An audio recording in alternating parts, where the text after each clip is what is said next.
Jean-Jacques, Bien, ben, enfin, oui, voilà. bonjour, comment vas-tu? Bonjour, bonjour à tout le monde, moi ça va. Bon, ben, j'explique deux choses parce que ça peut intéresser certains. Bon, pourquoi ça a marché maintenant du premier coup sans problème? Parce que j'ai employé mon PC et mon casque. D'accord. Alors que, alors qu'avant, j'employais mon GSM et j'ai découvert tout à l'heure en regardant bien, en comparant les deux, que l'écran de mon GSM était tronqué et donc je ne voyais pas le bouton Le micro. comment, pour le micro. Ok. Merci. Alors déjà, c'est trop, trop bien. Ouais, Donc, ouais. voilà. Alors ça c'est une chose que je voulais dire. Alors une deuxième, directement ensuite de la discussion que vous venez d'avoir, il faut savoir que l'accroissement de la dette américaine actuellement, en 3 4 mois, c'est l'équivalent de la valeur de tous les bitcoins actuels. Ok. Bon. Ça donne des ordres de grandeur de tout en disant ça. Ouais, non, mais c'est énorme. Moi, je me rappelle d'un graphique qui montrait l'inflation monétaire, l'émission monétaire du dollar pendant le Covid. Et en fait, ils expliquaient qu'on avait émis plus de dollars au moment de la crise Covid que depuis la création du dollar il y a 200 ans. Tu vois, donc c'est. Oui, c'est vrai aussi ça. Tu te rappelles de ce graphique? Moi, je me rappelle, il m'avait choqué. Alors, on va mettre un peu de contexte, Jean-Jacques, si tu veux, et puis ensuite, on va reprendre nos discussions passionnantes. Alors, Jean-Jacques, tu étais venu il y a 2 semaines dans GMMVX, et Oui. pour des raisons techniques sur lesquelles on ne reviendra pas, on a compris, il y avait eu des petits problèmes. Malheureusement, on n'avait pas pu continuer et encore moins terminer.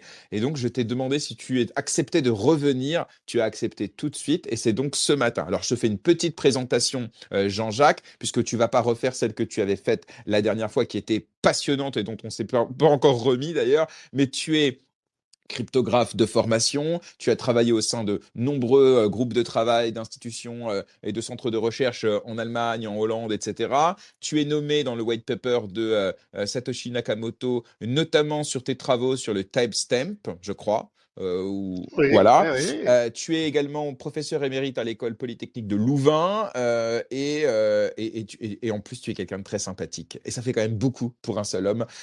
Donc c'est un plaisir de te recevoir à nouveau. Alors, je ne sais plus exactement où on s'était arrêté la dernière fois. Est-ce que toi, Mais tu... moi non plus. Non, alors c'est pas Non, moi grave.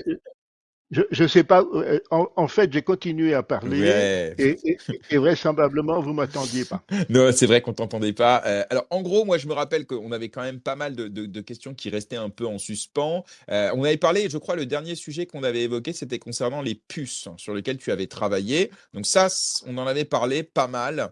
Donc, je pense que cette question-là, on peut la passer. Ensuite, moi, j'avais d'autres questions et après, j'invite tout le monde. On va le faire de façon très collégiale, si vous voulez bien. Donc, que ce soit en commentaire, que ce soit là, les personnes qui ont la parole et qui peuvent lever la main pour poser une question, n'hésitez pas. Moi, j'ai une question pour lancer un peu le sujet. On va parler, si tu veux bien, cybersécurité, notamment sur le web. Et Oui. j'aimerais avoir ton avis puisque tu es quelqu'un qui est dans le game depuis très longtemps, sans te faire offense, à chaque fois, je vais te demander ton avis sur ce qui se passe aujourd'hui, mais surtout sur l'évolution. C'est ça qui va nous intéresser. Donc, comment la technologie blockchain contribue à renforcer justement la sécurité dans le Web3 et quel rôle pour la cryptographie dans cette dynamique et sans doute as-tu travaillé sur le sujet. Je te laisse nous parler un peu cybersécurité.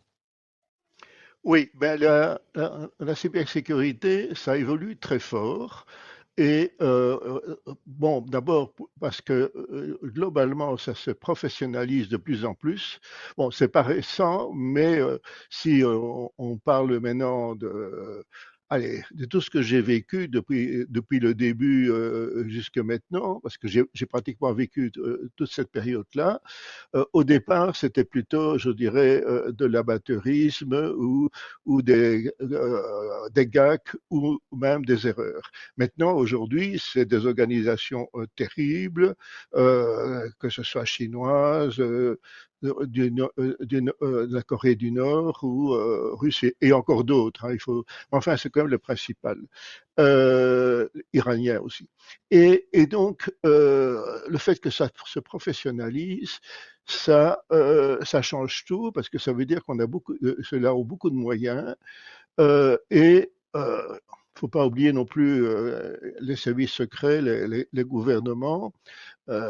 Et donc, on a un domaine énorme où finalement les pros du départ, qui étaient les services secrets, ont, sans le vouloir, donné pas mal de connaissances, de logiciels même, par des fuites, par des rétro-ingénieries, etc.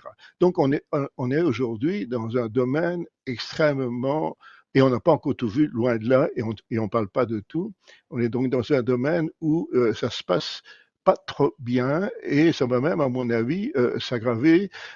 Pourquoi? Parce que les petites sociétés, les PME, etc., ne prennent pas ça en compte suffisamment ou mettent en priorité autre part.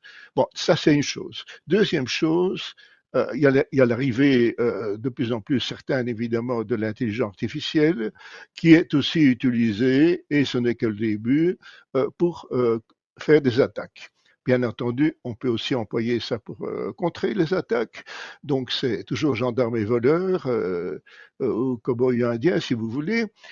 Mais le champ de bataille ici est devenu vraiment très grand. Et donc, on peut craindre à un moment donné l'une ou l'autre catastrophe. Bah, bien sûr, d'autre part, de plus en plus de sociétés, de pays imaginent effectivement que le cyberespace est aussi un endroit où se passent les sabotages, la guerre, etc. Bon, il y a encore un autre point un peu plus subtil et qui, lui, n'est pas certain, c'est l'éventuelle arrivée des ordinateurs quantiques universels, pardon, c'est-à-dire ceux qui permettraient, par exemple, de casser les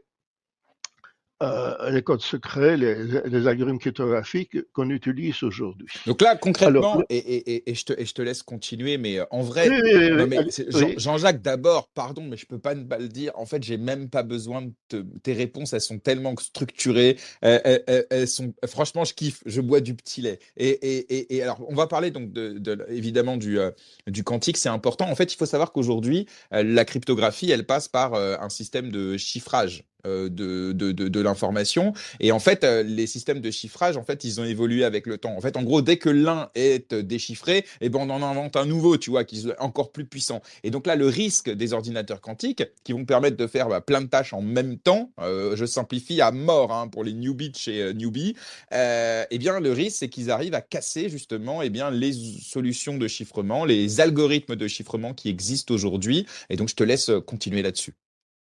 Oui, d'accord. Alors, je vais peut-être un peu détailler ça parce que bon, c'est un phénomène donc dont on parle beaucoup depuis bientôt 10 ans, un peu moins, euh, et c'est l'éventuelle arrivée donc de ces ordinateurs.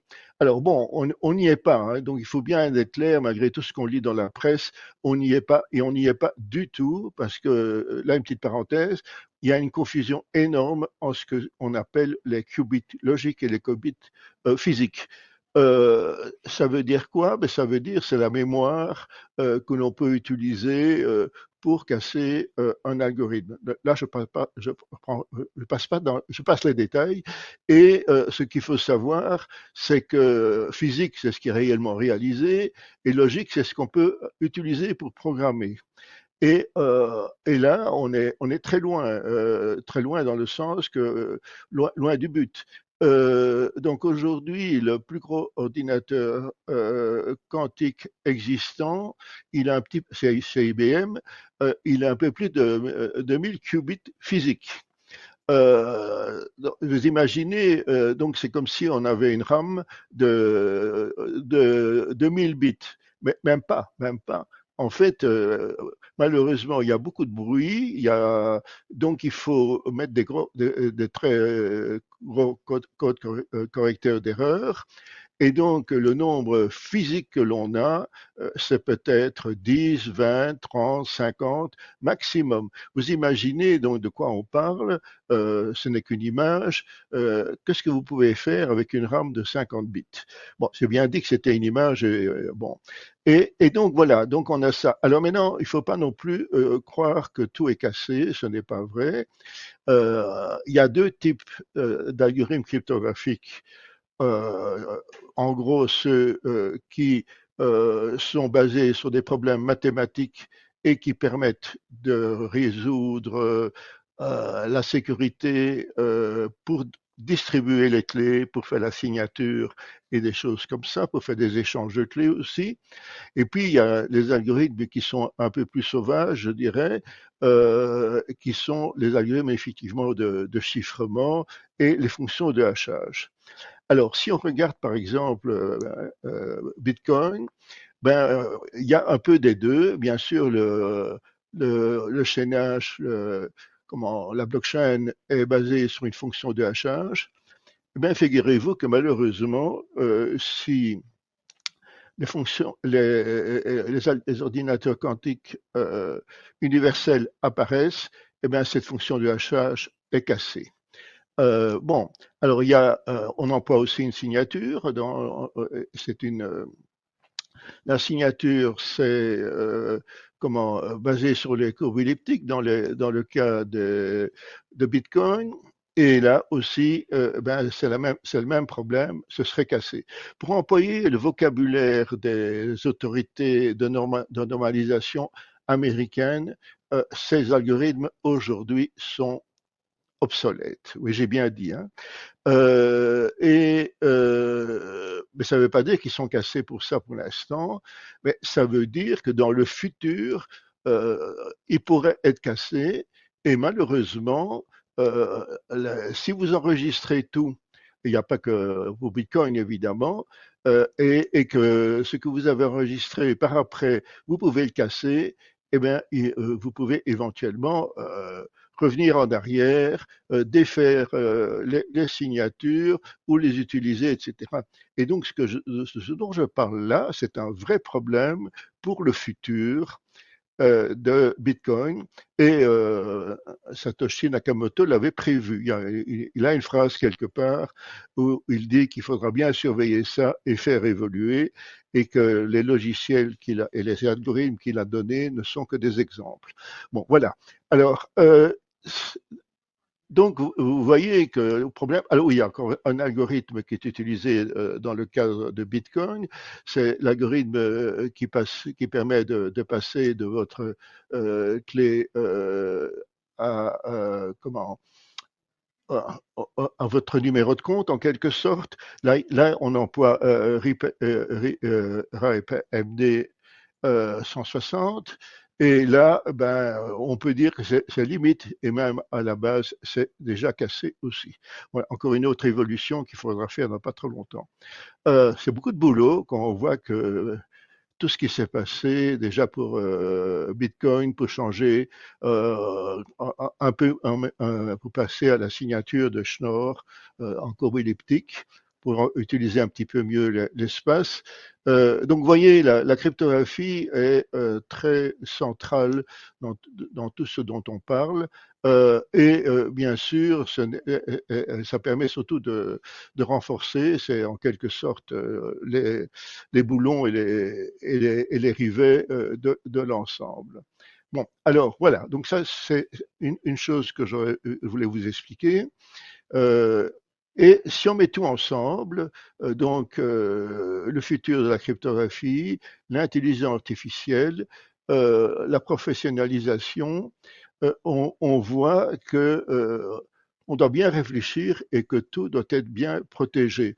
Et c'est ce qu'on constate. On constate aujourd'hui que plein de sites d'identité sont volés, que la plupart des sites qui éventuellement stockeraient des informations, des tokens, etc., se font pirater. Et je connais quelques exemples où les gens ne se plaignent pas parce que ce sont au départ des petites sommes, mais comme on les vole, je dirais, à un rythme éventuellement assez effrayant un peu partout, les pirates deviennent très riches et les volets, de temps en temps, ne s'en rendent compte que bien trop tard. Bon, donc voilà, ça c'est, je ne sais pas si je réponds Si, complètement si, à votre question. parfaitement. Et je te laisse dérouler parce qu'à chaque phrase que tu dis, j'apprends quelque chose et je trouve ça passionnant. Est-ce que, Foudre, tu veux peut-être reprendre un petit peu sur la partie cybersécurité ou est-ce que ça a été complet et dans ce cas-là, tu veux passer à ta question? Non, c'était très complet. Donc, déjà bonjour Jean-Jacques, merci d'être là. Bonjour. T'étais content Juste, qu'on reçoive oui, en Jean-Jacques, fait, ouais. justement, bien sûr, parce que moi, j'adore, comment dire, rechercher un peu comment fonctionne la cryptographie. J'ai écrit pas mal d'articles là-dessus. Et justement, quand vous parliez de l'algorithmique quantique, je voulais parler de l'algorithme de Shor, en fait, qui permettrait potentiellement de casser la cryptographie RSA. Et du coup, moi, j'avais une autre question qui est quelque chose qui est très peu compris et connu, je trouve, dans notre milieu. C'est à quel point le, le problème qu'on appelle le P égale NP est important et casserait complètement en fait toute la cryptographie d'aujourd'hui. Oui, Donc, oui, oui, oui. donc, si vous avez quelque chose à nous dire là-dessus, je serais Oui, très heureux. tout à fait.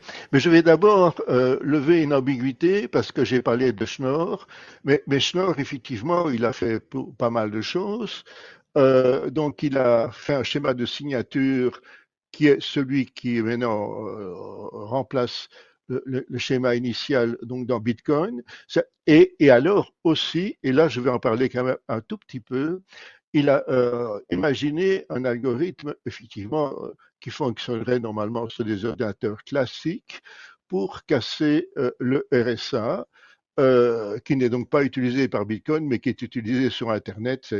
C'est sans doute l'algorithme le plus utilisé sur Internet. Il est utilisé dans les passeports. Il y a des puces dans les passeports. Ben, c'est souvent le RSA qui est utilisé, sauf en Allemagne. Bon, ben, Schnorr est allemand.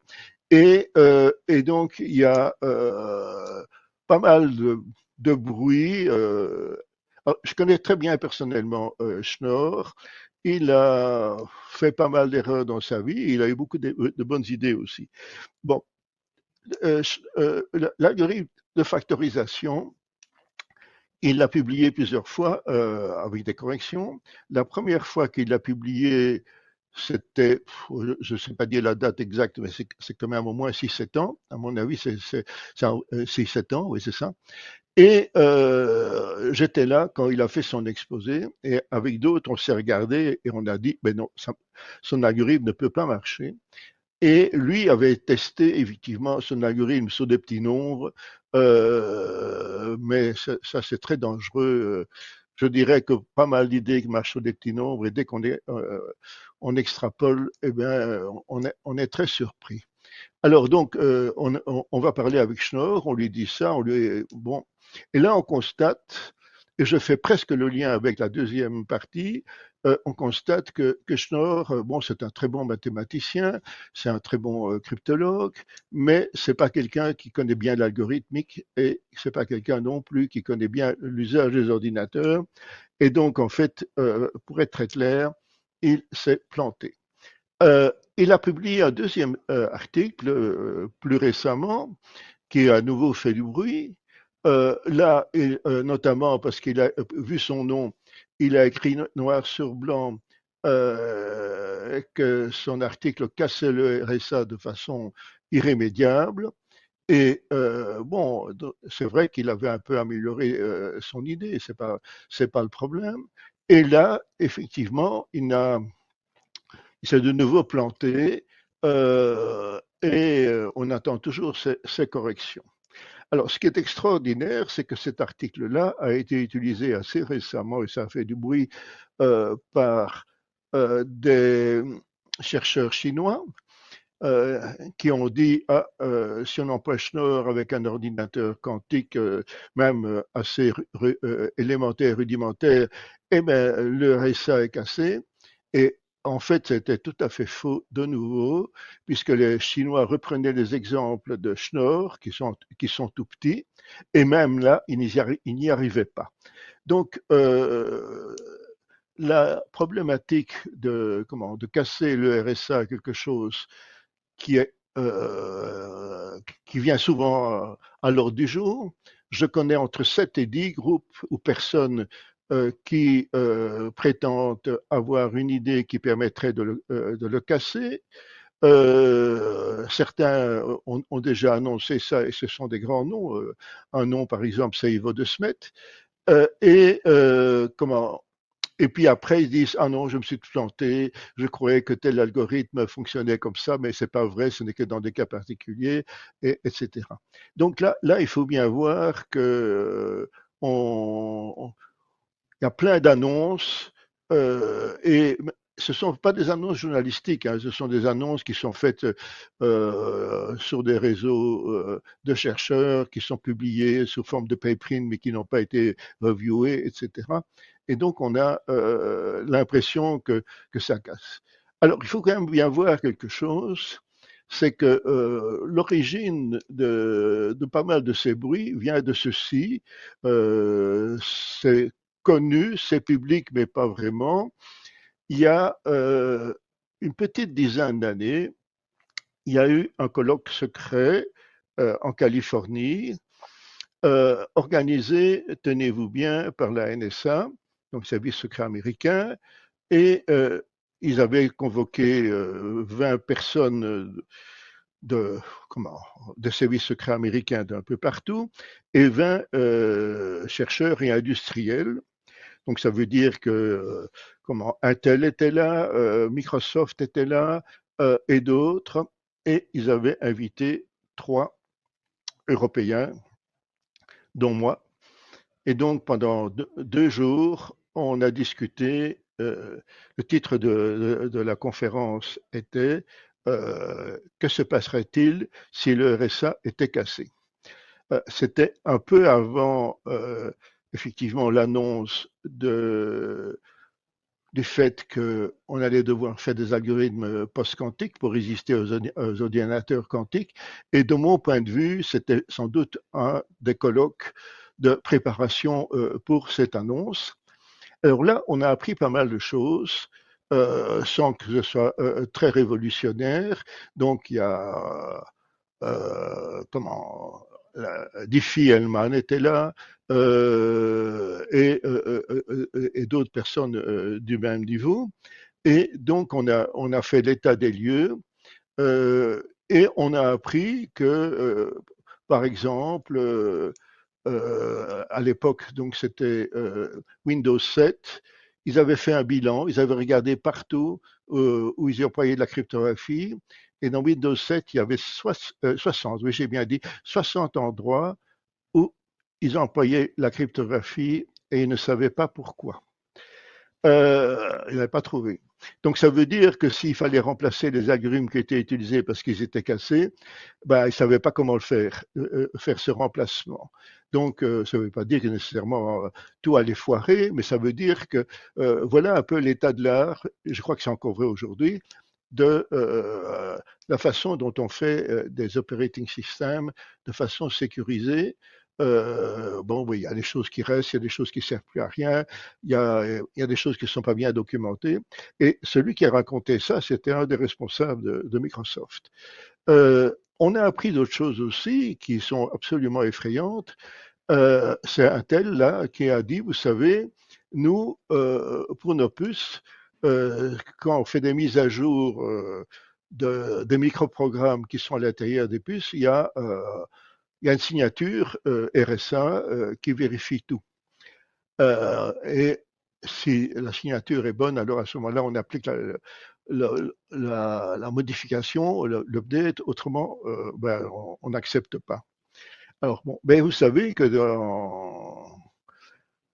les puces qui sont Intel, qui sont un peu anciennes, bon, dans votre portable, ce n'est pas le cas, bien sûr, vraisemblablement, mais dans l'industrie, il y a beaucoup d'endroits où dans même l'aviation, il y a beaucoup d'endroits où les puces sont censées être utilisées pendant 20 à 40 ans. Eh bien, les signatures RSA, c'était 512 bits. Alors, ça veut dire quoi 512 bits? Ça veut dire que sur la plupart des portables d'aujourd'hui, qui utilisent les puces d'aujourd'hui d'Intel, on est capable de les factoriser. Donc, ça veut dire de casser et ça veut dire donc de produire des logiciels de mise à jour qui ne viendraient pas. Beaucoup sont encore en 1024 et les dernières sont sans doute à 2000 ou même 3000 s'ils sont conformes aux normes actuelles, ce qui évidemment là est beaucoup moins risqué. Donc voilà, donc ça veut dire quoi principalement? C'est qu'on emploie la cryptographie un peu comme une potion magique, mais sans nécessairement mettre à jour et sans savoir ce qui va se passer. Alors maintenant, pour revenir aux algorithmes post-quantiques, donc qui vont résister aux ordinateurs quantiques et pour lesquels il y a déjà plusieurs tentatives de normalisation, de standardisation, il faut bien voir que ces algorithmes n'ont pas nécessairement les mêmes caractéristiques que les anciens qui sont censés remplacer. Par exemple, ils vont faire ils vont prendre plus de place, ils vont être plus rapides, ils ont besoin de plus de mémoire, les clés sont beaucoup plus grandes, enfin, etc. Donc les caractéristiques, ils vont être à l'étroit dans certains endroits, dans d'autres endroits, il y aura beaucoup trop de place, et puis les durées vont changer. Donc ça veut dire qu'on va devoir, et on est en train de le faire en partie, changer certains types de protocoles pour éviter de nouveaux problèmes. Alors, il faut bien voir aussi, dernier point sur ce sujet-là, qu'il n'est pas vrai de dire que tous les algorithmes sont cassés. Parce qu'en en fait, loin de là, le chiffrement, donc ce qu'on emploie aujourd'hui, c'est principalement l'AES 128. Ben oui, lui si les ordinateurs quantiques arrivent, il existe un algorithme, ça s'appelle l'algorithme de Grover, qui permettrait de casser, de trouver la clé secrète. Il faut déjà avoir certains moyens, mais enfin, c'est pas impossible. Et ben, le problème, il est simple. Il suffit de doubler la longueur de la clé et le problème est résolu. L'ordinateur quantique du futur est complètement mis hors course. C'est la même chose pour les fonctions de hachage. Donc, ce qui est utilisé par Bitcoin, par exemple. Bon, SHA-256, hein, ce qui est utilisé aujourd'hui la plupart du temps, ça deviendrait un peu juste. Et donc, on devrait passer à 384 ou 512. Tout ça existe, tout ça est bien testé, tout ça est bien. euh, Évidemment, ça prend un peu plus de place.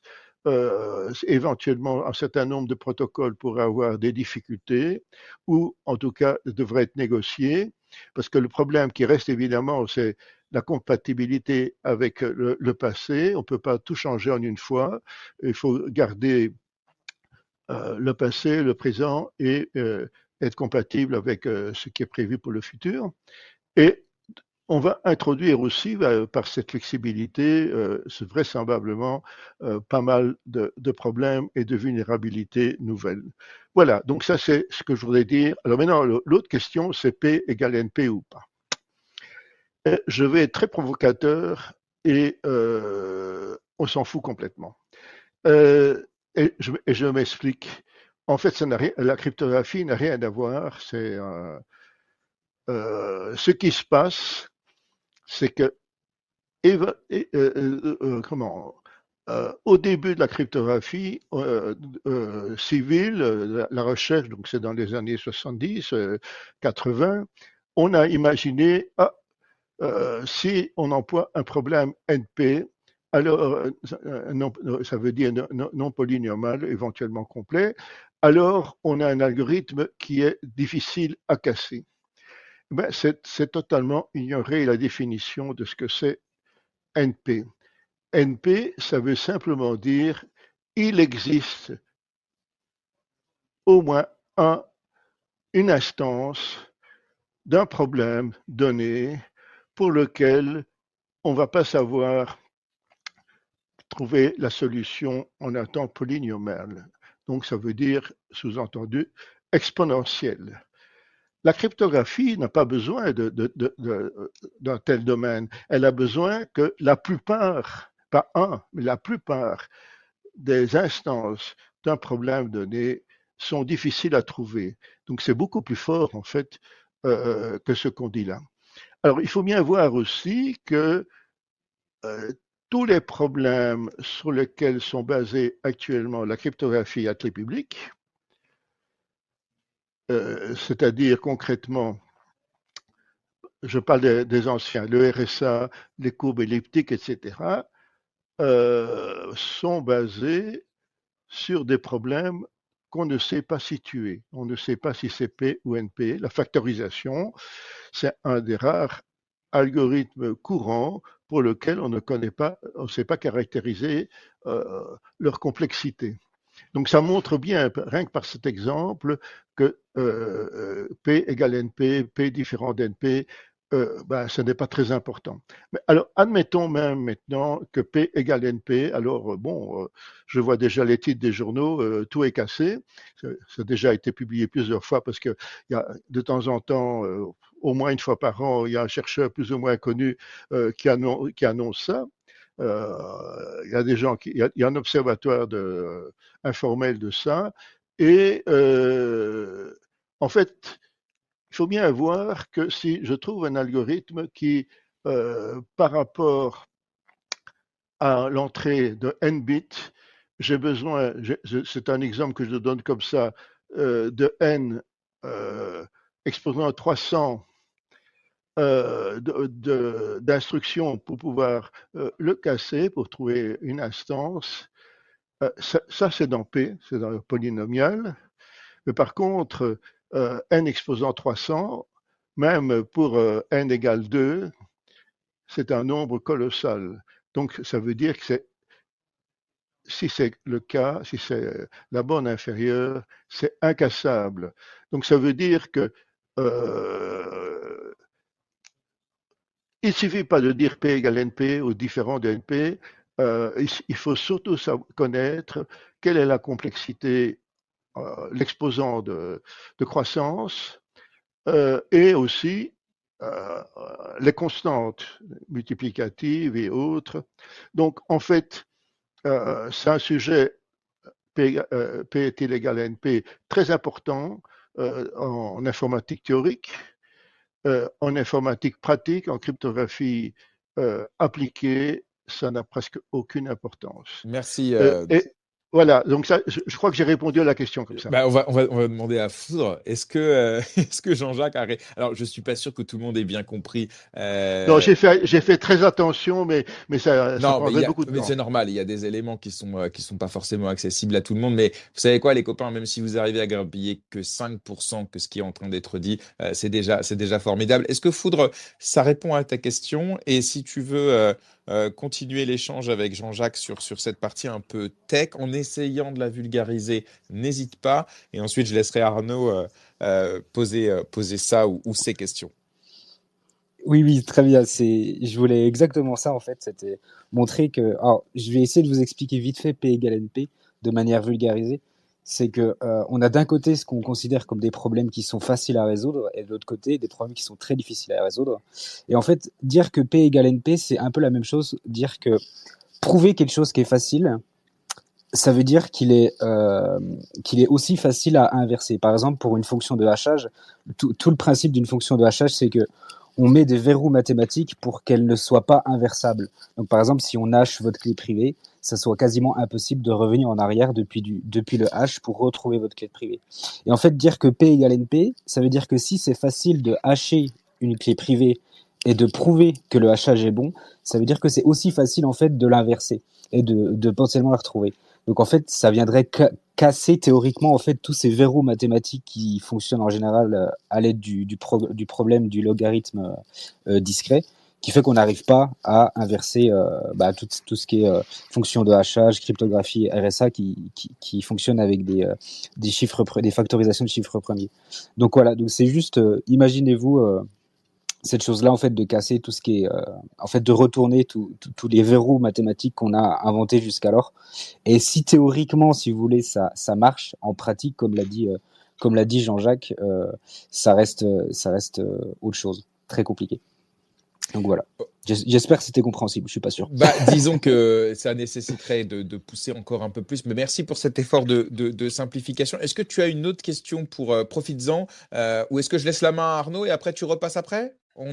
Ouais, laisse la Allez, main à Arnaud et puis à la limite, je ça repasserai marche. Je après. précise également à tout le monde, hein, n'hésitez pas si vous avez. Alors, juste que Jean-Jacques, comme ça, je ne sais pas si tu lis les commentaires, c'est un peu fastidieux. Pour moi, c'est facile. Mais dans les commentaires, tout le monde loue la brillance de tes propos.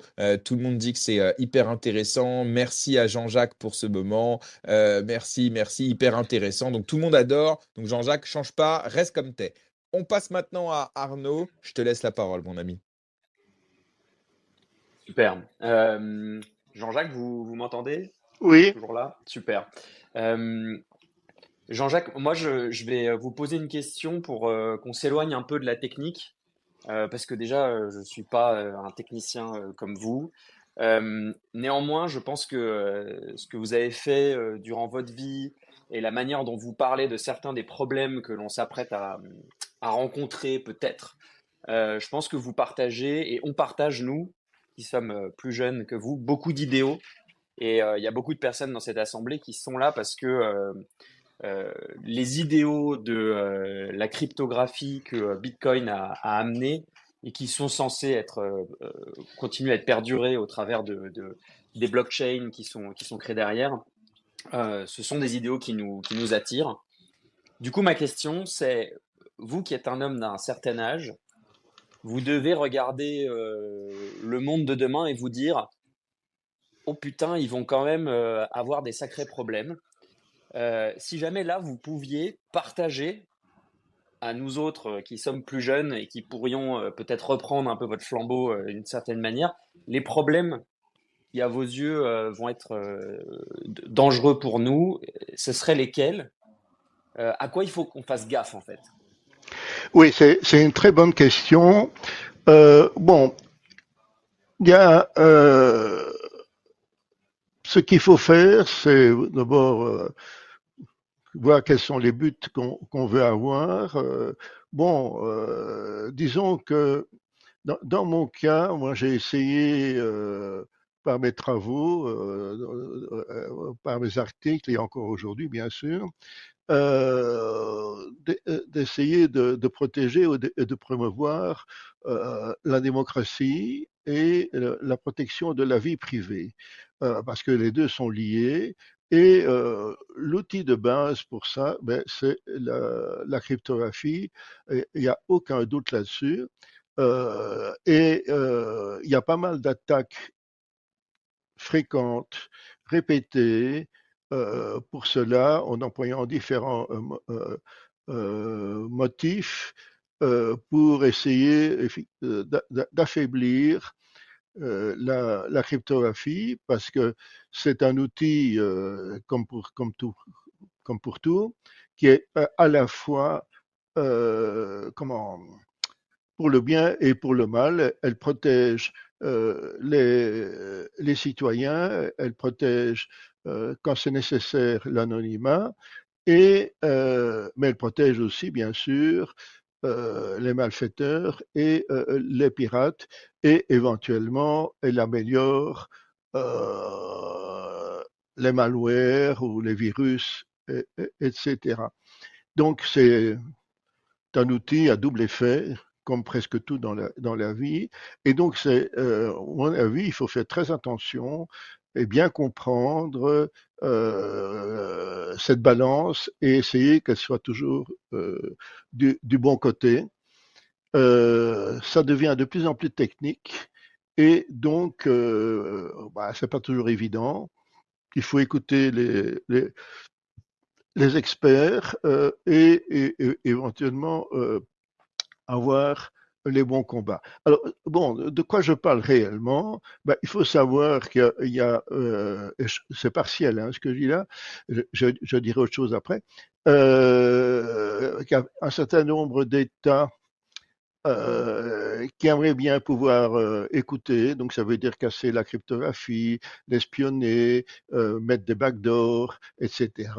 En France en particulier, en Grande-Bretagne aussi.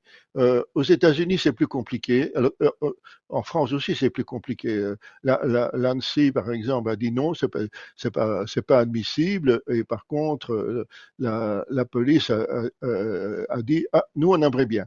Et donc, c'est des débats à avoir et il faut que la protection reste du bon côté. Il faut bien voir qu'en Australie, par exemple, ben là, et je parle pas de la Russie, etc. Ben là, en Australie, ben, on a perdu quelques batailles aussi. Et donc, si on veut garder dans le futur euh, une certaine indépendance, une certaine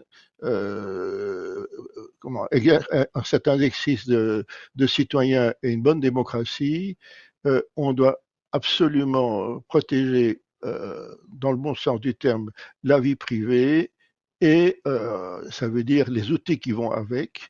Et les outils qui vont avec, c'est la cybersécurité et la cryptographie. Donc ça c'est important. Alors, j'ai dit qu'il y avait autre chose. Maintenant, l'autre chose, c'est quoi? Ben, c'est, je dirais en quelque sorte, la suite de blockchain et de Bitcoin, etc. Donc, le DAO, enfin, ça c'est mon point de vue. Donc, c'est tout ce qui est décentralisé et qui permettrait d'automatiser en quelque sorte euh, euh, certaines organisations, donc c'est les organisations autonomes décentralisées. Alors ça, c'est un outil dans lequel moi je crois beaucoup, mais pas tout seul. Je veux dire par là qu'il va falloir imaginer des systèmes, faire des expériences bien dominées, où on combine donc le DAO avec la réalité. Bon, c'est lié bien sûr au smart contract, mais il faut des smart contracts que l'on peut modifier, mais pas trop facilement. Donc, comme un peu comme la constitution d'un pays ne se modifie pas trop facilement. Et donc, on a, je crois, ça c'est quelque chose dans lequel on va aller de façon quasiment inexorable. Et de nouveau, il faudra que les bons acteurs, vous, interviennent au bon moment et au bon endroit et avec une très bonne résistance. Voilà, ça c'est principalement ça que je voulais dire. Et Euh, Jean-Jacques, est-ce que, je suis oui, désolé, oui, je vous oui, coupe, vas-y, vas-y, vas-y. qu'est-ce que vous pensez de l'argent, justement, et de l'évolution de l'argent? Et donc là, je parle bien du moyen qu'on a de faire circuler la valeur. Mais il n'y a Euh, rien, y a rien à faire. Euh, pour, quoi qu'on pense de l'argent en soi, on a besoin de moyens d'échange et on a besoin de stockage, d'argent. L'argent que j'ai maintenant, je dois pouvoir l'utiliser dans un an, dans 10 ans éventuellement, avec un intermédiaire ou pas, etc.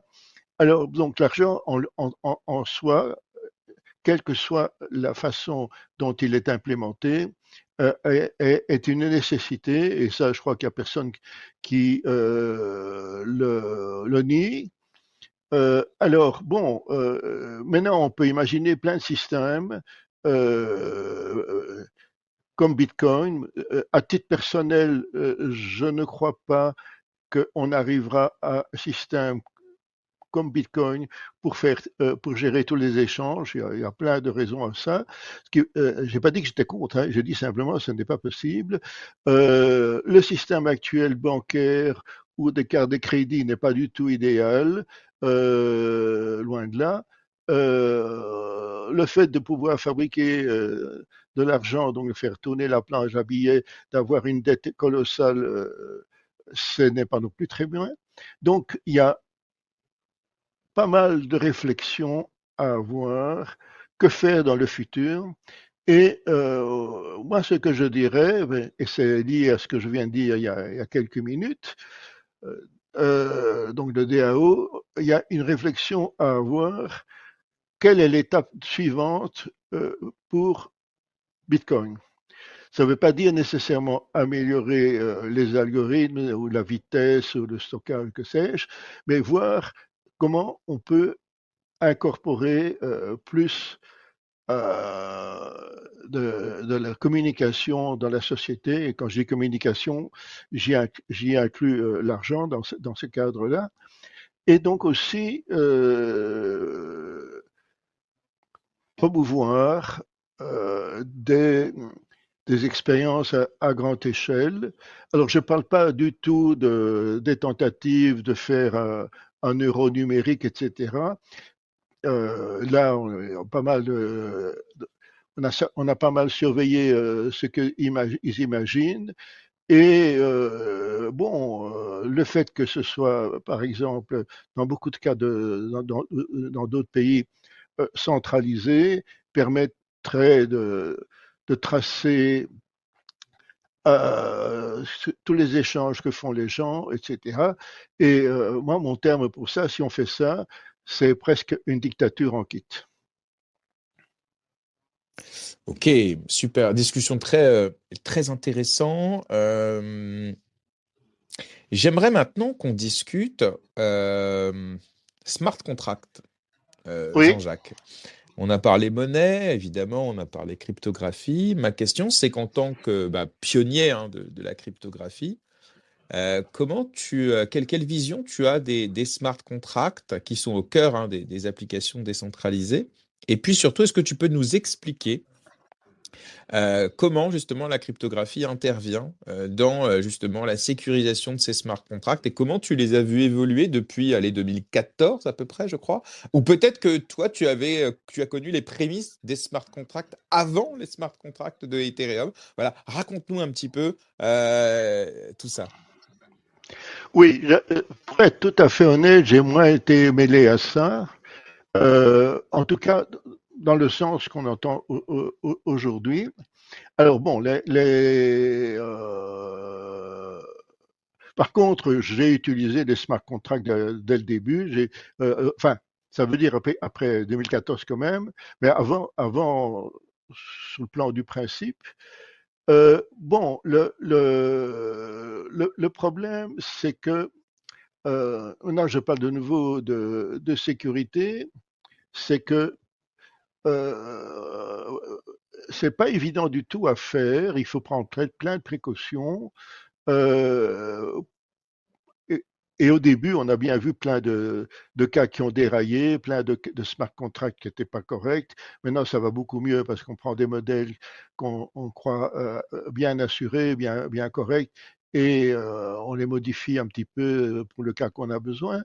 Mais cela étant, si on emploie un langage qui est trop pauvre, eh ben, on ne sait pas tout faire. Et si on emploie un langage complet, eh ben, en gros, il peut arriver que dans le langage, on puisse écrire des virus indétectables, pour dire ça en quelques mots, ou des sales bestioles comme ça. Et donc, on a des problèmes. Alors bon, la cryptographie, qu'est-ce qu'elle peut faire là-dedans? Elle peut garantir le fonctionnement, elle peut garantir l'origine par les signatures, elle peut éventuellement garantir euh, comment, la sécurisation totale. Ça veut dire qu'éventuellement on ne sait même pas modifier les calculs qui sont faits, on ne sait même pas voir lesquels ils sont faits. Donc pour moi, une orientation à bien comprendre et à bien étudier, et je vais expliquer tout de suite pour ceux qui ne connaissent pas bien ou qui ne connaissent pas du tout. Pour moi, la bonne idée, c'est de pouvoir utiliser le chiffrement homomorphique dans ce cadre-là. Alors, c'est quoi mais c'est pas si simple que ça parce que qui détient les clés, qui engendre les clés, ben, c'est pas facile à résoudre dans ce contexte-là. Donc, en fait, ça consiste en quoi? Ben, ça veut dire que vous employez l'ordinateur de quelqu'un d'autre et vous exécutez un programme. Ce programme est chiffré, mais il est chiffré, donc ça veut dire qu'on ne peut pas le lire, on ne peut pas le comprendre, on ne peut pas voir ce qu'il fait, mais il exécute correctement ce qu'on lui demande et ça peut se faire sur n'importe quel ordinateur qui comprend le langage dans lequel ça a été écrit. C'est pas donc ça veut dire que vous simulez en quelque sorte une enceinte physique inviolable. Donc ça, c'est le rêve pour être employé dans le cloud. C'est le rêve pour être employé dans pas mal de contextes où le stockage se fait chez quelqu'un qui n'est pas ou une société qui n'est pas nécessairement totalement de confiance.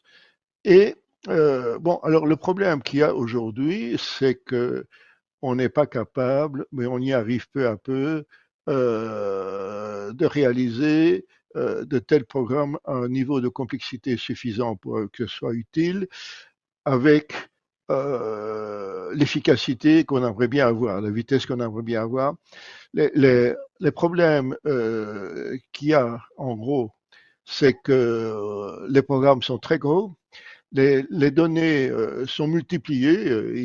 Il est fréquent qu'on on a un facteur 60 d'expansion et même plus, pour donner un exemple. Et donc, on a des contraintes de vitesse, de stockage, etc., qui ne sont pas encore compatibles avec la vitesse des ordinateurs classiques. Bon, voilà, c'est dans cette direction-là que je vois les choses pour les smart Ok. contracts.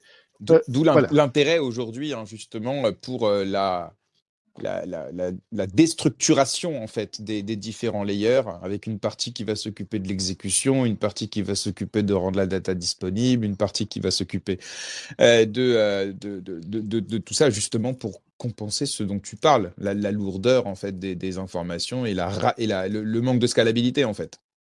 Oui, c'est ça. Oui, oui, j'ai pas voulu employer ce mot-là, mais c'est exactement ça. Ici, on l'utilise régulièrement, hein, donc pour le coup, on a fait souvent des tours de table là-dessus. Et effectivement, c'est le gros enjeu aujourd'hui des différentes blockchains, c'est d'arriver à être scalable pour atteindre une adoption critique, quoi. Donc, ouais.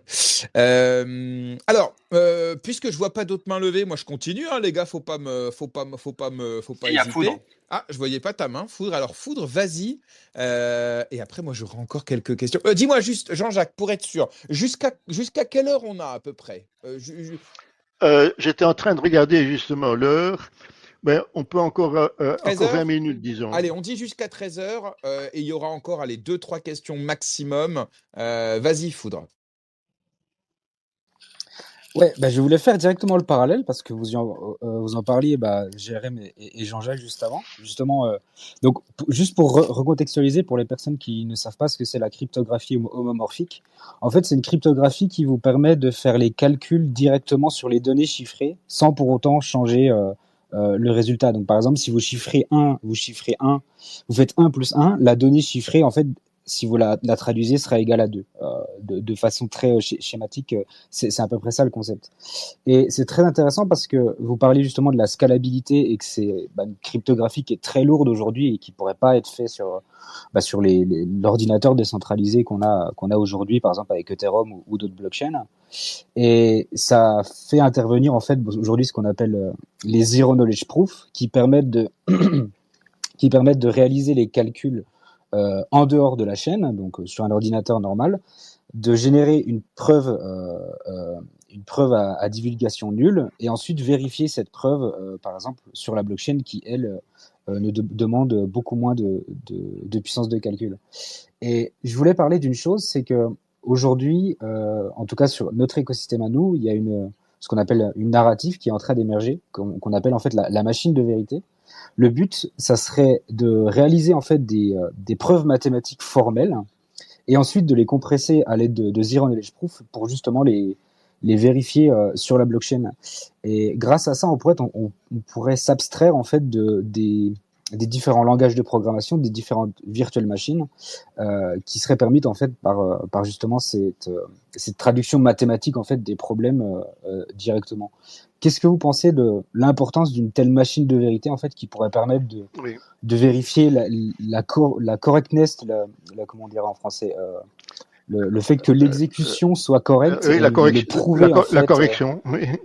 oui, et en fait de le prouver justement sur une blockchain, mais de le faire en dehors avec des très grosses machines, quoi. Oui, mais ça, moi, d'abord une première remarque, c'est vrai que je n'ai pas parlé de Zero Knowledge, alors que j'en suis un grand partisan et un des créateurs, mais oui, bon, j'ai pas eu le temps, j'ai oublié, donc je sais pas si vous savez, mais avec Louis Guillou, en 1988, on a créé un algorithme qui s'appelle de nos initiales, donc GQ, le protocole Zero Knowledge GQ, qui a eu son succès. Il a été utilisé par Novell, par exemple, et encore maintenant, et qui est une généralisation, en fait, d'une version des protocoles de Fiat-Shamir.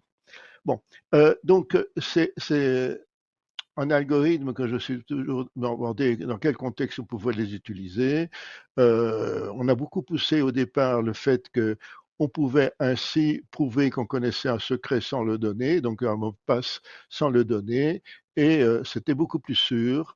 Et malgré que maintenant ça existe, bon, le concept même date d'un peu avant, Mikali et les autres. Et ben après 35 ans ou un peu plus, on n'est pas réussi donc à ce que ce soit assez généralisé. Et heureuse chose, l'usage se propage un peu, beaucoup, dans l'utilisation de certaines crypto-monnaies et, comme vous venez de le dire, dans l'utilisation de preuves, de programmes que l'on peut externaliser et compresser. Alors bon, il y a des progrès qui ont été faits récemment, pas nécessairement dans les smart contracts, mais je parle en informatique. On est aujourd'hui à peu près capable de dérouler un programme et de donner en parallèle et en même temps donc sa preuve de correctness, de correction. Et donc l'avantage de ce genre de choses, c'est que la preuve, construire la preuve peut prendre beaucoup de temps. Donc, de nouveau, un problème de scalabilité éventuellement et de temps d'exécution. Mais par contre, vérifier la preuve est assez rapide. C'est souvent l'avantage. C'est comme la signature numérique. Ça prend beaucoup de temps engendré par rapport, dans beaucoup de cas, au fait de pouvoir la vérifier. Donc, je crois vraiment que avec ou sans usage de blockchain, c'était une idée extrêmement intéressante et que pour les futurs développements de programmes comment open source et surtout les logiciels libres évidemment, ce serait quelque chose de vraiment un plus et quelque chose de très, très important. Voilà, je ne sais pas si ça répond à la question. Parfaitement, merci. Merci.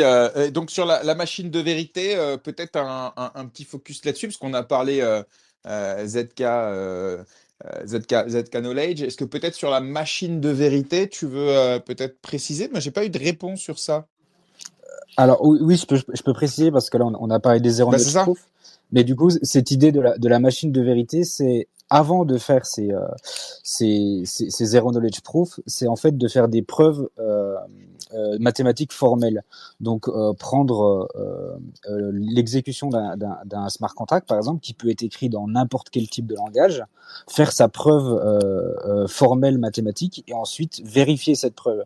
Et en fait ça pourrait permettre à une seule blockchain qui est écrite dans un langage particulier, bah de par exemple de vérifier quelque chose qui est qui est écrit dans je sais pas en C++, qui est écrit en Keras, qui est écrit en n'importe quel langage, et vraiment d'avoir une seule machine en fait qui permet quasiment de tout vérifier, comme une sorte de machine de vérification universelle en fait. Oui, c'est ça. Ok. Donc du coup la question c'était est-ce que quelle importance pour cette machine, et après Jean-Jacques l'a aussi un peu répondu avec les Zero Knowledge Proof parce que ça se rejoint quoi. Ok. Très bien, alors tant mieux. Moi j'ai trois petites questions, Jean-Jacques. Est-ce que tu m'entends toujours? Oui, oui. Allez, super. Trois petites questions. On essaye de répondre vite, mais avec complétude. En tout cas, la question sera très courte. Proof of work ou proof of stake, Jean-Jacques? Attends, mais, excuse-moi, il y a eu un parasite Non, je t'en au prie. début. Je disais, ma question, c'est proof of work ou proof of stake? Ah, Prends ton temps. je passe. Non, et quand même, apporte au moins quelques éléments de réponse si tu peux. Réfléchis. Alors, en attendant, pendant que tu réfléchis, autre question. Les NFT, le principe d'avoir un token non fongible et toutes les applications associées. Est-ce que pareil, cette idée-là, elle est née vraiment sur Bitcoin en 2013-2014 avec les Colored Coin, ou est-ce que toi, c'est quelque chose déjà sur lequel tu avais travaillé, que vous aviez déjà pensé à l'époque avec tes comparses? Et deuxième partie de question, comme à chaque fois, hein, qu'est-ce que tu penses de ces applications et de ce que ça peut apporter à l'écosystème? Oui, non, oui, c'est une très bonne question sur les NFT. J'ai déjà beaucoup réfléchi au fait, est-ce qu'on connaissait ça avant avec d'autres noms, parce que c'est souvent le cas, bien sûr. Et de mon point de vue, la réponse est oui, mais.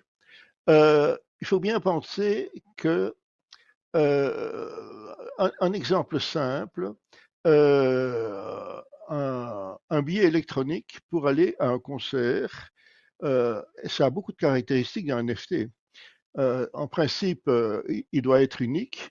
Il est copiable comme on veut, bien sûr, mais finalement, il doit se résoudre à une seule instance numérique, alors qu'il peut y avoir plusieurs instances physiques. C'est pas tellement loin d'un NFT. Et d'ailleurs, quand on regarde maintenant comment ça se passe, on parle bien de temps en temps de NFT pour les billets de concert. Oh, ça, ce que je viens de dire là, ça existait déjà bien avant, même si c'était pas beaucoup utilisé. J'ai aussi assisté à des émergences, je dirais, lors de certaines réunions où on parlait de Bitcoin, de blockchain, etc., et où on associait ça à l'art, sans que ce soit aussi clair hein, que les concepts d'aujourd'hui. Donc, oui, mais je ne sais pas dire beaucoup plus. Hein, c'est ce que je dis là. Non, mais c'est C'est intéressant. Et c'est vrai qu'on c'est plus. utilise l'analogie avec le billet de concert très souvent pour expliquer notamment à quelqu'un qui ne connaît pas c'est quoi un NFT. Voilà, on lui Exactement. explique la différence entre une pièce de 2 euros qui, elle, est fongible avec un billet de concert ou un ticket de train ou un billet d'avion, peu importe, qui, lui, ne l'est pas. OK. Proof of stake ou proof of work? Ah, allez, plus tard. D'accord. Alors, autre question, aussi sensible. C'est qui Satoshi Nakamoto? Eh bien, je n'en sais rien. Enfin bon, j'ai déjà raconté, mais peut-être pas Pas ici. Enfin, ici, dans le non. cas. Alors, c'est pour ça Alors, qu'on... alors, je raconte un peu, Allez, un peu. vas-y, prends ton Bon, temps. Ah, Jean-Jacques, on t'entend plus. Non, mais là, c'est trop, par Ah non, contre. le cliffhanger, non! Là, c'est pas possible. Alors, en fait, on vient de se faire couper par la Non, non, mais NSA, les attends, gars. attends, Je suis attends, c'est un désolé. truc de ouf. C'est une coïncidence qui est juste énorme. Il y a quelqu'un qui a coupé le câble dehors de la fibre chez Jean-Jacques, en fait. Ah, c'est exceptionnel. Ça, Exceptionnel. c'est De ouf. qualité, hein. Franchement, ça me ramène à l'université, ces discussions, les polynômes, tout ça. Mais j'espère que les gens peuvent comprendre et apprendre de tout ce concept-là, parce que c'est la base de tout, hein. C'est incroyable. Non, mais je crois que là, on s'en tape d'apprendre quoi que ce soit. Là, on allait peut-être avoir la réponse sur qui est Satoshi, ou en tout cas quelques éléments de réponse. Et là, X vient de nous couper l'herbe sous le pied. Attends, bon, j'essaie d'avoir une réponse de Jean-Jacques en parallèle, parce que nul doute que c'est un problème technique de son côté, mais c'est vrai que ça tombe genre au pire moment, quoi.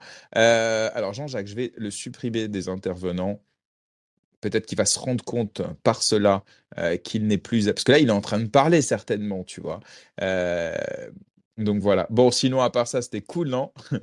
Bah, sinon, du coup, moi, c'est ce que je disais dans le groupe privé GMMVX, grâce à Foudre, on a eu une réponse claire de Jean-Jacques qui a dit de manière cryptée, parce que oui, il a son propre langage, je suis hypraboule sur le GLD. Voilà, moi, c'est ce que j'ai compris. Il a d'ailleurs, je crois, passé quelques ordres.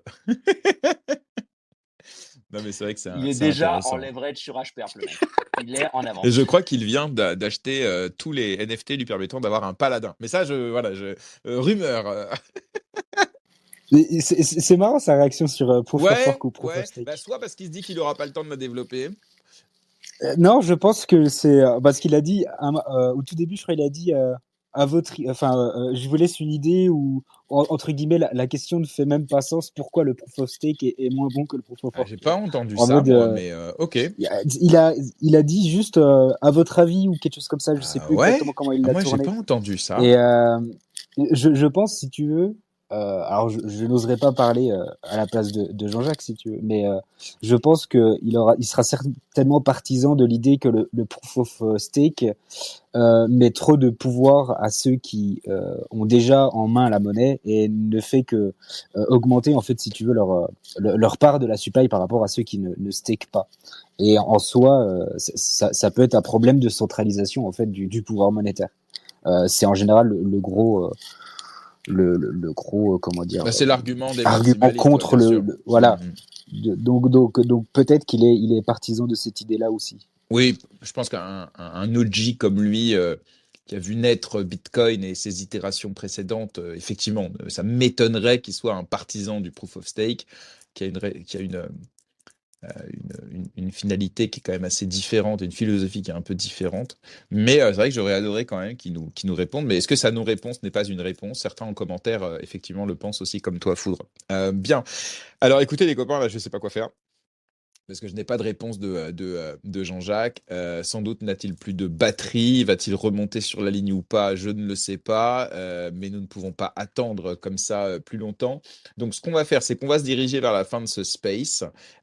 Et puis, bah, de la même manière, je vais. Ouais, je sais, moi aussi, je pleure.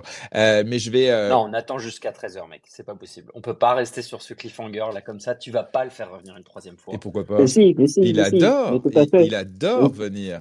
Mais si, justement, parce que s'il revient une troisième fois, il va pas venir juste pour 5 minutes, donc on pourra lui reposer plein de questions. Ouais, non, Il mais aura eu le temps de réfléchir sur sa réponse. Et surtout sur le proof of work et proof of stake, parce que j'ai quand même envie d'avoir une réponse. Moi, j'aime pas quand on n'a pas de réponse. Donc, non, et puis de toute façon, non, je veux pas meubler pendant 6 minutes, ça n'a pas de sens, et j'ai pas envie de lancer un nouveau sujet qui va durer 6 minutes et qui donc n'aura aucun intérêt. Donc, non, on va se diriger vers la fin de ce space, c'est pas très grave. Et en revanche, évidemment, comptez sur moi pour faire revenir Jean-Jacques pour nous parler de plein d'autres sujets, et notamment de Satoshi Nakamoto. Je vais tous vous remercier pour avoir été là ce matin pour ce GMMVX assez particulier du fait de la qualité des intervenants, même si on a toujours des intervenants de qualité, mais là j'avoue qu'il y avait quand même un certain niveau.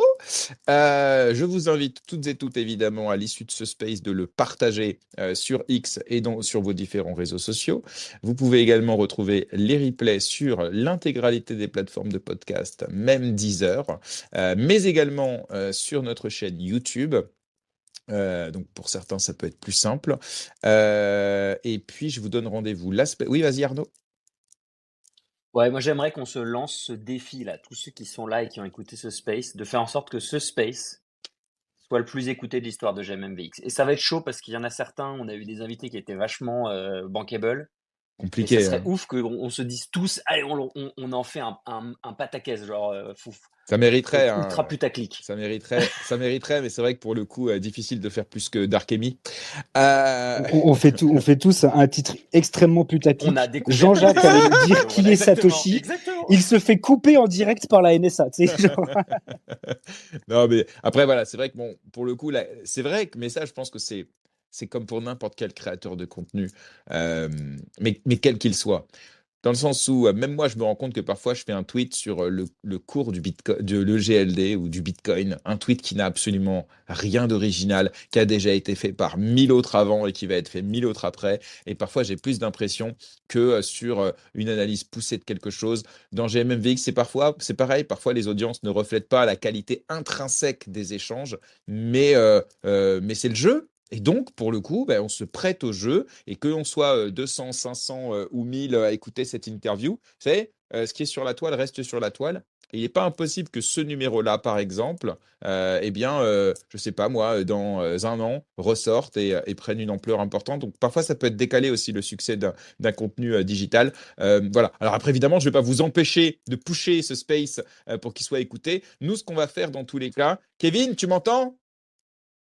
Ouais, je t'entends. Alors, tu vois, mon Kevin, parce que je sais que là, si je te le demande en live, tu peux pas me le refuser.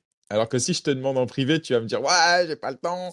Est-ce que tu peux, à titre tout à fait exceptionnel, découper l'interview de Pierre Persson et découper l'interview de Jean-Jacques Kiscater, qui sont, selon moi, deux masterclass?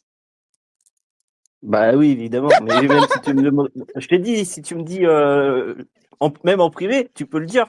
Il y a Non, pas de mais je souci. sais que c'est un petit peu chiant, mais là, pour le coup, je pense que ça s'impose. Non, mais t'as compris pourquoi je le pose en public, parce que je veux que tu me dises oui et que j'ai envie de te mettre mal à l'aise et tout. Mais non, Et non. tu Bah découpes la alors, non, dernière non, phrase de je vais te laisser le Jean-Jacques. faire pour le coup. Non, mais en plus, c'est que j'ai essayé d'utiliser, mais en vrai, j'ai rien compris. Et j'ai rien compris. Et en plus de ça, franchement, j'ai vraiment pas le temps. Donc voilà. Merci, mon Kevin. On va isoler les deux Ce interviews. On sera va fait les. dans T'es l'après-midi. un amour. Et on va les publier indépendamment. Et comme ça, bah voilà, chacun pourra aller écouter l'interview qui lui plaît. Évidemment, le GMMVX en entier sera également publié parce que certains, ils veulent le format long avec, avec voilà, notamment ce qu'on a fait en début de Space avec le récapitulatif de l'AMA qu'on a fait avec Robert Sassus sur les Sovereign Shards. Voilà. Écoutez, c'est tout pour moi. Foudre, t'as kiffé? Ah ouais, c'était génial, Bon, c'était eh génial. ben, super. Et puis, on accueille dans GM MVX Club Privé Dance de Caliléo, nouvel arrivant. On est 49, les gars. Donc là, il nous reste une place pour arriver à 50. Donc, si l'un d'entre vous ici, eh bien, je fais un truc, je m'en fous, putaclic, bas les couilles. Celui qui s'inscrit le prochain, c'est moins 50% pour lui. Ouais, on est sur le marché, je suis un camelot, il y a quoi? Moins 50% pour le 50e. Donc, au lieu de 50 euros à l'année, c'est 25 euros. Voilà, si vous voulez des infos, vous venez me DM. Et voilà, je ne vais pas faire la pub du club parce que je pense que le club se fait On sa dirait la pub foire de lui-même. Ah non, Marseille, mais je quoi. te Genre. jure, j'assume complet. Ah, Foire au on s'achète boudin. des robinets, tu sais, Ouais. des économiseurs de robinets pour 5 acheter. Putain, C'est exactement. Non, mais en vrai, le chiffre de 50, il est sympatoche, tu vois, et je me dis, c'est vrai. ça peut être cool. Donc voilà, moins 50%, l'offre, elle est valable qu'aujourd'hui, et après, on repasse à l'offre normale. Mais je pense que 50, ça peut être cool de le faire avant la fin de la semaine. Voilà, je vous souhaite une excellente journée à tous, un bon week-end. Je vous donne rendez-vous la semaine prochaine pour 3 nouveaux numéros de GMMVX. Attends, je regarde les invités. Est-ce que je vous en donne quelques-uns ou pas? Ou est-ce que je vous mets en complet suspense? Alors, bougez pas. Qu'est-ce qu'on a? Ouais. Ok. Bon, ça, bah, en fait, c'est que des. Ouais, ça va être chambé. Ah, mais vous savez que c'est Clash de Blockchain vendredi prochain. Ah oui, Ouais, c'est vrai, vendredi c'est vrai. prochain, Clash de Blockchain. Je l'ai déjà annoncé, donc Eh, je vous le Foudre, dis. tu te chauffes, mon frère. Ah, mais ça va être. Ah bah, comme la dernière fois, hein, on est à Ouais, fond. donc ça va être chambé. Quoi d'autre que je peux vous dire que j'ai déjà dit? Abdel de Starknet qui vient mardi nous raconter ETH Denver. Donc ça, et évidemment les discussions avec MVX, tout ça, vous connaissez. Mais je crois que le plus gros numéro, sans faire offense aux autres évidemment, ça va être celui de mercredi qu'on va faire avec Arnaud et Joachim. Parce que là, au niveau invité, je crois qu'on a rarement fait aussi huge sur MVX. Hein. Qu'est-ce que t'en penses, Arnaud? Ah, je suis complètement d'accord, surtout que je ne sais pas de qui tu Mais parles. si, il y a tous les mecs de la DeFi. Ah si! mais oui. Non, huge, les gars. Massive. Ouais. Vas-y, lâche dans le groupe privé, là, je veux Je vous savoir. je vous fais dans le groupe privé tous les invités de la semaine prochaine. Mais franchement, c'est ouf. Même moi, je ne sais pas comment on y arrive, mais on le fait et on le fait toujours avec autant de plaisir. Je vous souhaite à toutes et toutes un beau week-end. Et puis on se dit rendez-vous mardi prochain à 10h pour un prochain GMMVX. À bientôt. Salut à tous et merci.